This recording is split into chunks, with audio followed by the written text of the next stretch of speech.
Bonjour les amis, j'espère que vous allez bien. Pour ma part, ça va très bien. J'ai fait cette petite vidéo aujourd'hui pour vous montrer un tout petit peu comment j'analyse les marchés du début à la fin. On va essayer d'aller en 10 minutes chrono.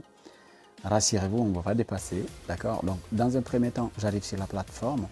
Donc, je commence par l'euro-dollar. C'est la paire la plus tradée. On appelle ça une paire majeure parce qu'il y a les paires mineures, majeures, exotiques et tout le reste. On va voir ici que l'euro-dollar est dans une situation un peu compliquée. On va aller en 1 heure. Chaque bougie fait office d'une heure de cotation. D'abord, je vais supprimer ce que j'avais mis dedans pour rendre la chose un peu plus claire. On va même essayer de supprimer même les indicateurs et même les bandes des boulangers pour avoir un graphique vierge. D'accord? Et là, qu'est-ce qu'on a? On va dire qu'on est dans un range. Pourquoi dans un range? Quand vous prenez ces niveaux-là, on va aller prendre un rectangle. Voilà, hop. On est dans un range. Dans ce range, on ne sait pas vers où le marché va partir. Donc, du coup, personnellement, ça ne m'intéresse pas. Si les cours avaient touché la résistance, c'est-à-dire le haut du rectangle ou le support, le bas du rectangle, on allait tenter quelque chose. Donc là, on dit next. On ne s'attarde pas. On va sur GBP USD, l'euro, non, la Grande-Bretagne face au dollar américain. Là, on arrive ici. Là, j'avais tracé un rectangle il y a longtemps. Jusqu'à maintenant, les cours sont dedans. Donc, tant que les cours ne sortent pas ici, eh ben, je ne m'y mets pas parce que je ne sais pas vers où il va y aller. Là aussi, on met next. On va aller maintenant voir le USD/JPY, le dollar américain face au yen japonais. J'avais tracé ça un moment et j'attendais une configuration. On voit ici ma ligne du coup. Alors ici, ça ressemble à un double top. Donc un point ici, le premier, ici, le deuxième, si vous le voyez. Et donc là, la ligne du coup. Le marché a cassé la ligne du coup. Il est revenu retester notre niveau, c'est-à-dire la ligne du coup. Et on va maintenant, sous là, on va dire qu'il est intéressant. Maintenant, on vient en 15 minutes. Ça va aller vite. Hein. En 15 minutes, on voit le marché a cassé. Il est revenu retester notre niveau. Maintenant, ce qu'on va faire, on va rajouter une moyenne mobile simple une moyenne mobile simple. Alors, une moyenne mobile simple. On va le chercher. Moving average.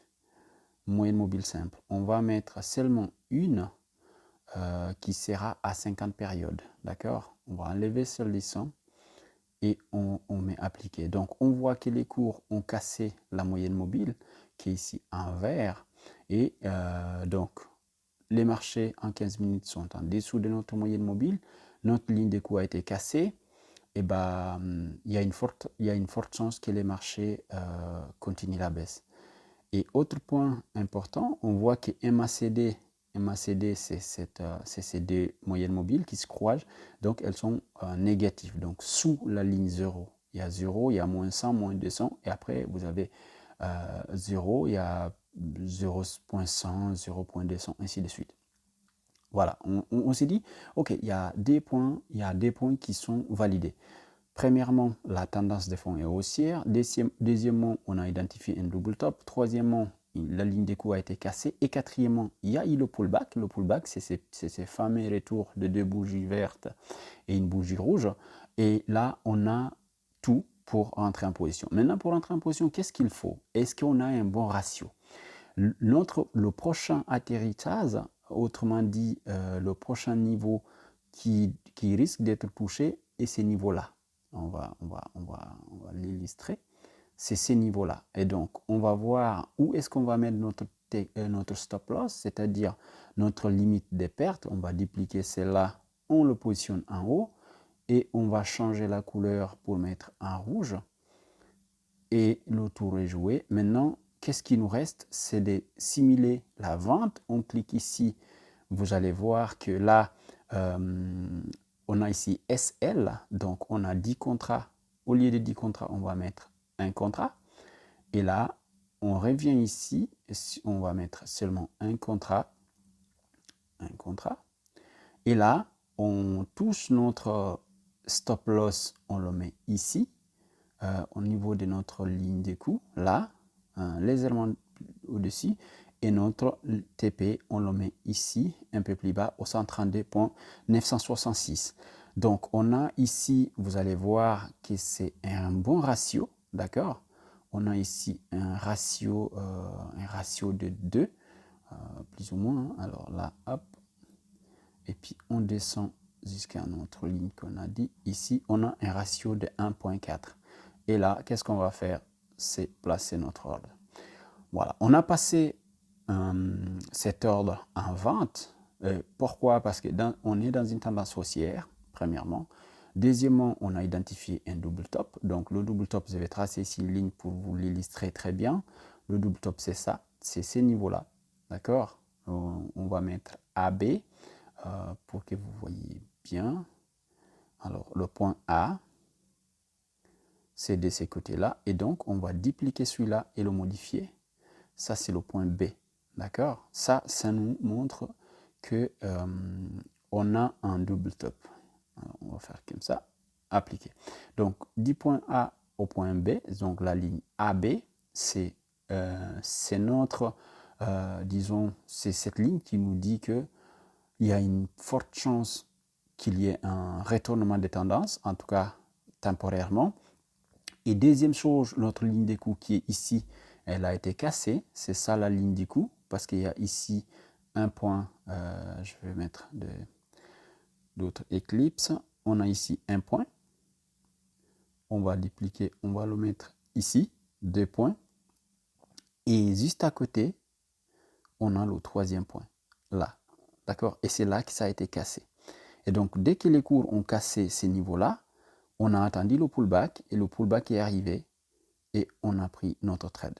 Notre trade, on l'a pris ici, et donc parce qu'on a plusieurs points qui nous confirment notre vente. Et autre chose, on a un ratio de 1 sur 2. Non, de 1 sur 4, c'est-à-dire on a risqué 1 pour gagner 4.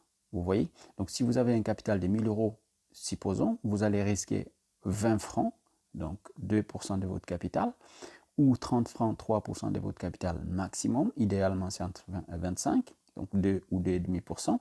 Et vous allez chercher minimum 40, 45 ou 50, voire 60. Idéalement, c'est 60. Donc 1 sur 3. Là, nous, on a un ratio de 1 sur 4. Vous vous rendez compte? 1.1, 2.4. Donc RR, c'est ratio risque. Et là, on est déjà en positif. On laisse le trade tourner.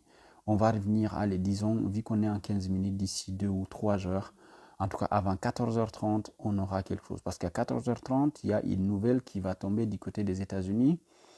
Je vais voir, voilà, calendrier économique. Donc là, 14h30, inscription hebdomadaire au chômage. Qu'est-ce que cela veut dire? Ça veut dire tout simplement les demandes initiales d'allocation chômage mesurent le nombre d'individus ayant demandé une allocation chômage pour la première fois au cours de la semaine précédente la publication, c'est-à-dire la semaine passée. Il s'agit des premières données économiques américaines publiées. Mais l'impact de cet indicateur sur les marchés varie de semaine en semaine, c'est-à-dire ça peut être aujourd'hui positif et la semaine prochaine négatif. Une lecture plus élevée, c'est-à-dire si ici au lieu de prévu 210 000, si c'était 310 000, est considéré comme négatif, c'est-à-dire baissier. Si par exemple il y a beaucoup de gens qui ont demandé des prestations de chômage, alors certainement le dollar va baisser. Okay, est considéré comme négatif, donc baissier pour l'USD, c'est-à-dire le dollar américain, alors qu'il est lecture plus basse, c'est-à-dire si ici au lieu de descendre ici c'était 200 ou 190 000, eh ben, on allait avoir un dollar qui allait monter. Donc voilà, c'est un peu ça qu'il faut interpréter. Et là, ça va tomber à 14h30. Vous voyez ici, avant l'avant-dernière nouvelle, donc 14h30. Maintenant, on a placé notre trade. Il est là, il est en train d'évoluer dans le bon sens. On a pris déjà pas mal de points. Si on met en 1 minute ou en 5 minutes, vous allez voir, voilà, on est vraiment bien rentré au bon moment. Notre indicateur, la moyenne mobile 50 périodes, qui ici en verte, la ligne, elle est pensée vers le bas, les cours l'ont cassé, les cours sont vers le bas. Et puis, on était dans une tendance haussière, on est sous la ligne pivot. et puis notre stop est bien placé au 1 au 133 000. D'accord? Sur ce, portez-vous bien, je reviendrai vers vous d'ici quelques minutes ou quelques heures pour vous annoncer comment le trade a évolué. Ciao, ciao. Bonjour les amis, alors je reviens vers vous pour vous montrer le trade. Rappelez-vous qu'on l'a ouvert vers 10h et quelques, disons même vers 10h et quelques, 11h. Et là maintenant, on va prendre une partie de nos bénéfices. Si vous vous rappelez, on avait mis ici notre stop, donc on a un ratio de 4. On va essayer de bouger notre stop pour le mettre à l'intérieur de notre niveau d'entrée. Et donc là, c'est comme si on a un ratio de 1 sur 18. À partir de ce moment-là, si on gagne cette trade, on a, si vous voulez, ça va être un excellent, disons, ratio qu'on a fait, parce que c'est 1.4. Et là, on est à l'intérieur de notre point d'entrée. Donc à partir de ce moment-là, on va plus perdre la position. D'ailleurs même, on va gagner 34 000 yens japonais.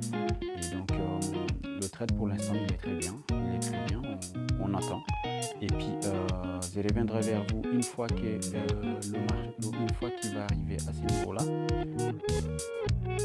Une fois qu'il va être là, donc disons sur ces supports qui est la S1 des points pivot, on va arriver ici et encore descendre notre stop. On appelle ça un stop suiveur, mais nous on le fait manuellement, vous comprenez? Donc voilà, c'est comme ça que j'aimerais que vous faites. Donc ça c'est un stop suiveur. Et puis je reviendrai vers vous tout à l'heure pour vous dire où on en est et puis pour voir qu'est-ce que le marché est en train de faire sur notre trade. À tout à l'heure.